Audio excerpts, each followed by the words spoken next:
বুয়েট শিক্ষার্থী সাবিকুন নাহার সনি হত্যা মামলার একজন অন্যতম আসামি ছিলেন। র্যাপিড অ্যাকশন ব্যাটালিয়ন র্যাব প্রতিষ্ঠা লগ্ন থেকেই বিভিন্ন চাঞ্চল্যকর আসামি গ্রেপ্তারের ব্যাপারে অগ্রগণ্য ভূমিকা পালন করে আসছে। তারই ধারাবাহিকতায় গত 18 সেপ্টেম্বর 2025 তারিখ বিকালে গোয়েন্দা তথ্যের ভিত্তিতে রাজধানীর লালবাগ থানাধীন আজিমপুর এলাকায় অভিযান পরিচালনা করে মোহাম্মদ মুশফিক উদ্দিন, পিতা মোহাম্মদ শফিউদ্দিন, থানা মোহাম্মদপুর, জেলা মাগুরাকে র্যাব 3 কর্তৃক গ্রেফতার করা হয়।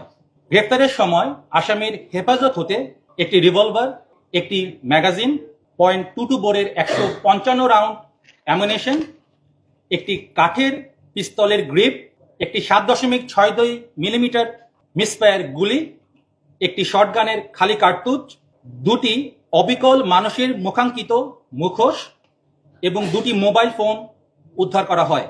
পরবর্তীতে জিজ্ঞাসাবাদকালে জানা যায় যে তার পূর্ণ নাম মুশফিক উদ্দিন টগর এবং তিনি 2002 সালে ব্যাপকভাবে চাঞ্চল্য হওয়া বুয়েট শিক্ষার্থী সাবিকুন নাহার সনি হত্যা মামলার একজন অন্যতম আসামি ছিলেন।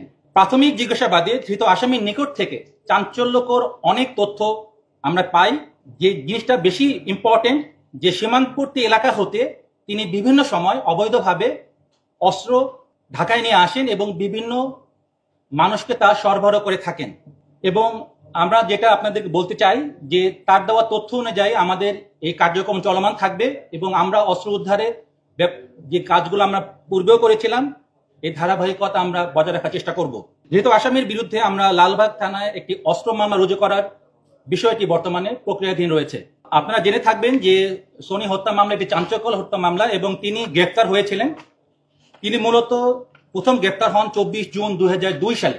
পরবর্তীতে উনি 20 আগস্ট 2020 সালে কারাবিধি 569 ধারায় কাশিমপুর কারাগার থেকে উনি মুক্তি লাভ করেন এবং পরবর্তীতে উনি স্বাভাবিক জীবনযাপন করছিলেন। এবং এই ঘটনার সাথে আসলে ওই বিষয়টা আমরা প্রথমে মূল্যায়ন করিনি, আমরা অস্ত্র উদ্ধারের বিষয়ে গিয়েছিলাম, আর পরবর্তীতে আমরা এই বিষয়টা অবগত হই যে উনি এই মামলার সাথে সংশ্লিষ্ট ছিলেন। আমরা যতটুকু ইনিশিয়াল আমাদের যে আলামতগুলো আপনারা সামনে দেখতে পাবেন বা মাস্ক দেখতে পাবেন বা অস্ত্রের যে বিভিন্ন কার্টুজগুলো দেখতে পাবেন, এই সার্বিক বিষয়টা আমরা বিবেচনা করে যেটা বুঝতে পারছি তিনি তার কাছে আরো অস্ত্র সন্ধান থাকতে পারে এবং এটি বিস্তারিত তদন্তের অবকাশ রয়েছে।